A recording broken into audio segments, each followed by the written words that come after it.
review of Think and Grow Rich by Napoleon Hill.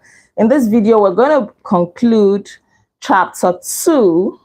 You know, the title of chapter 2 is Desire, the starting point of all achievements, the first step to riches.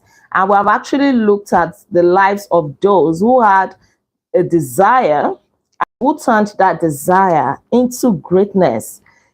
Their desires became their realities. All right, so let's conclude chapter 2 in this video. And this chapter 2 is titled Desire Outwits Mother Nature. As a desire is stronger, is wiser than Mother Nature. It can bypass Mother Nature to give you whatever you want. And in this part of the book, we're going to read about a story that is very personal to the author, Napoleon Hill. This is the story of his son.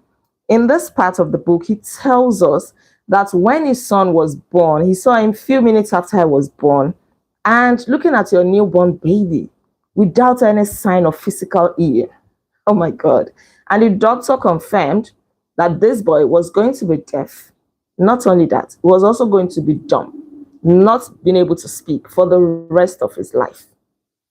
This is enough to bother any parents. And of course, it bothered Napoleon Hill. How can this innocent boy not be born with ears? But then, what we're about to find out will blow your mind. Let's carry on.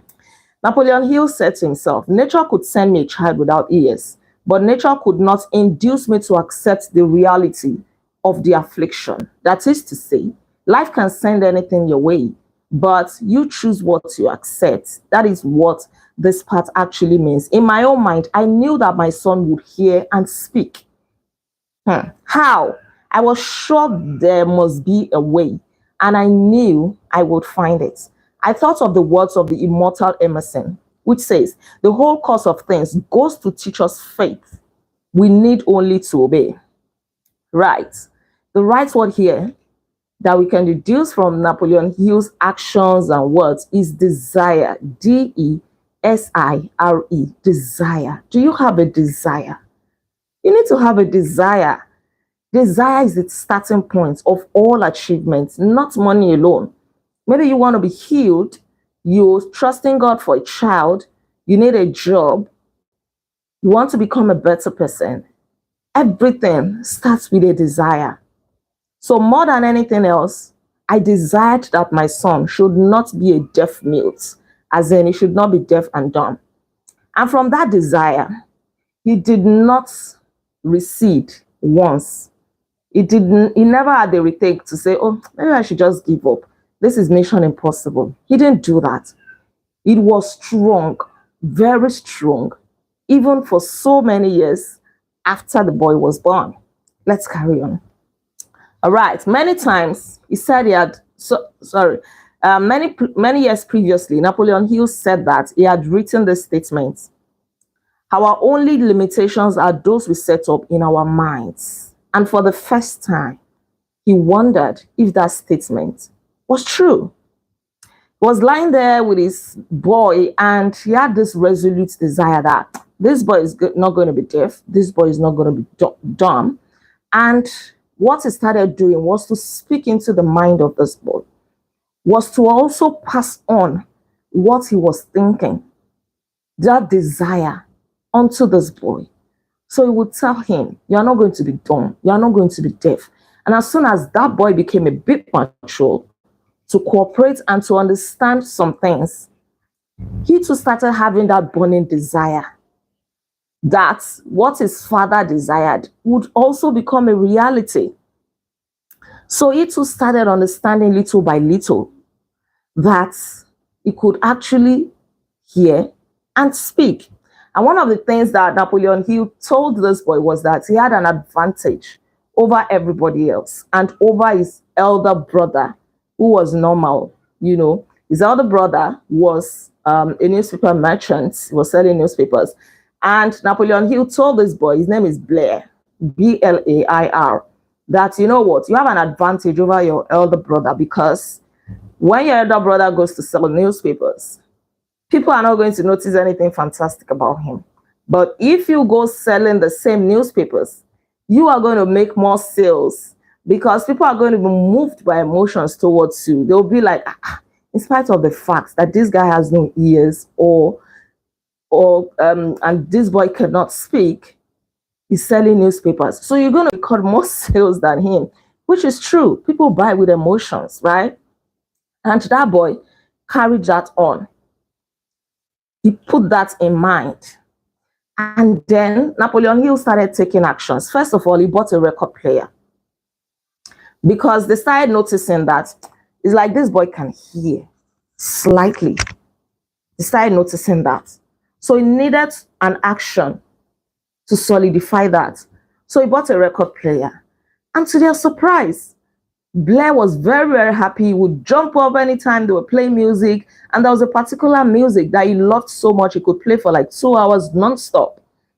And then Napoleon Hill discovered again that if he put his mouth close to Blair's ear, Blair could actually hear better. Okay, this desire is working.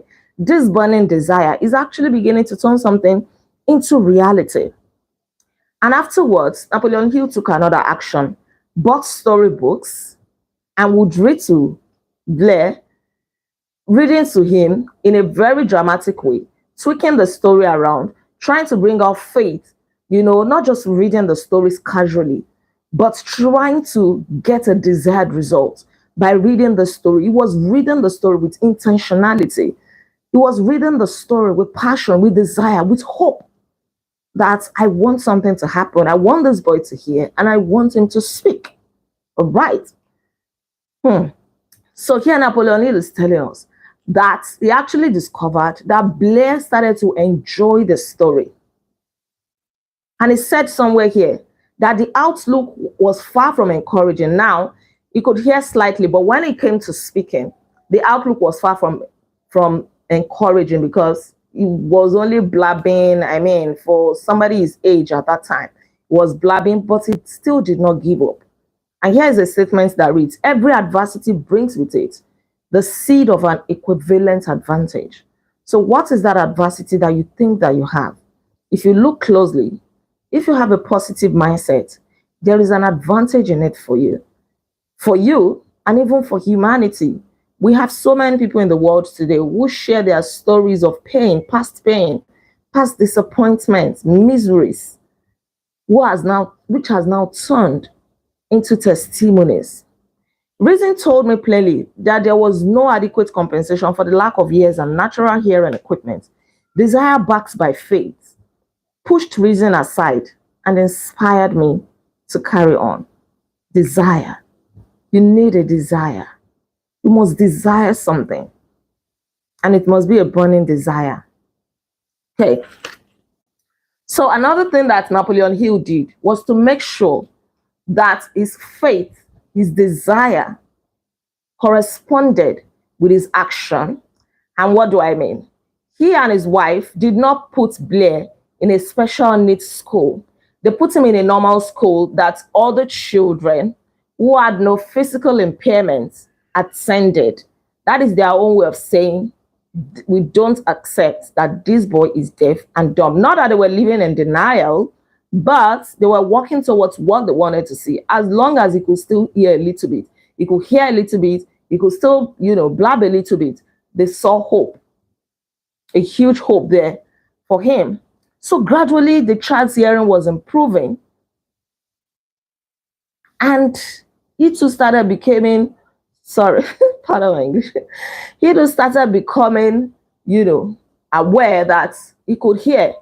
And he did not become too conscious that he had any affliction, which is a good thing. Because everything that his father was saying into his mind was actually taking shape. And then when Blair was 7 years old, something miraculous happened. Remember that his father had been telling him that he could sell more newspapers than his brother. But he had been begging his mother that he wanted to go and sell newspapers. But, the mom would not allow him because she felt it was not safe for him to go to the streets and sell newspapers on his own, unaided. And one day, the mom and dad were not home. This boy left home, went to a shoemaker in the neighborhood, and borrowed 6 cents. With his 6 cents, he purchased some newspapers and started selling them. Once he was done selling those ones, he reinvested the money, bought more newspapers, including his profit, sold them, reinvested. He did that until it was evening. And by the time he was done selling, he had made 48 cents. He returned the 6 cents that he borrowed from the shoemaker. So he had a net profit of 42 cents. He went home very tired, went straight to bed with the money in his hand. And when the mom came back and the dad, the first thing the mom saw was that, oh, this boy had gone to the streets to sell newspapers. She was so sad. She was heartbroken. She cried. But the father had a different reaction. The father was like, yes, what I've been telling this boy is gradually coming to pass. He has gotten that principle. He now also has that desire. And the father could not understand why the mom was crying. I mean, your son just made his first sales. He just became victorious at something, you're crying. But trust, women can be very, very emotional. And that was the beginning of his business acumen. And later events proved this to be true. Because when his older brother wanted something, the older brother would lie down on the floor, kick his feet in the air, and cry for it and get it. But when the little deaf boy, that's the way it is written here, wanted something, he would plan a way to earn the money, then buy it for himself. Can you imagine? Your impairment is not an obstacle. That challenge is not to hold you back if you know how to harness its power. Let's carry on. So while Blair was in high school, an electrical hearing aid was brought to him, but it didn't work. It had no value. And so he gave up on using an electrical hearing aid. But then, during his last week in college, 18 weeks after his first operation, something happened, which marked the most important turning point of his life. There was this hearing aid that he came across, electrical hearing device, and it was just sent to him on trial, actually. But because the previous one had not worked, he was very, very reluctant to use it. And so he just puts it carelessly around his head. He just puts it carelessly. And he discovered that he could actually hear perfectly. It must have come as a shock or something. But then God moves in mysterious ways. He discovered that he could hear. And that desire for normal hearing became a reality. He could hear clearly. He could hear perfectly. Because, according to the author, we had refused to accept nature's error. And by persistent desire, we had induced nature to correct the error through the only practical means available. What I've just said so far, I've said it in less than 15 minutes, but it took 20 years, 20 good years before Blair could hear. In case you're just joining, this book we're reviewing, Think and Grow Rich by Napoleon Hill. It took 20 good years. Can you hold on that long? Can you be persistent for that period of time, even when your desire is not in view? They did, actually. So out of the excitement that he could hear, Blair decided to write a letter to the factory that produced that electrical hearing aid. You know, he wrote it so happily. I'm sure that the workers and the owners of the factory must have noticed his joy even from the page of the letter. And so they invited him over to come and tell his story. And from there, Blair became somebody that was giving hope to those who were hard of hearing, to those who couldn't speak. So the company gave him a position to work with them. Can you imagine? Gave him a position right in the company to work with them. He spent 1 month doing research on how things can be improved, how we could even reach more people. And he came up with a 2-year proposal, a 2-year plan based upon his findings. And when he presented this plan to the company, he was instantly, it was instantly approved, right? I think, yeah, that was when they gave him a position for the purpose of carrying out his ambition. Yes, after he came up with a 2-year plan. And then after that, he invited his father for a demonstration, of some of the devices. His father was so skeptical, like, is this real? Imagine waiting to get something for 20 years and you eventually get it. It's going to be surreal. Like, this can't be true. Am I dreaming? But the dad had no doubt in his mind that Blair would have been a deaf mute all his life if his mother and him had not managed to shape his mind as we did. At this point, I need to talk a little bit about the mindset. Very, very important. The mind is one of the greatest assets that we have. So we have to shape it positively, and not just for us. Probably you have children. You have to start shaping their minds. Whatever you suggest into their minds, casually or seriously, is going to stay with them, especially if you do it over time, repeatedly. This is where we need to be very careful. And even what you also expose your mind to. A lot of people behave in a certain way because of what they permit into their minds, consciously, unconsciously.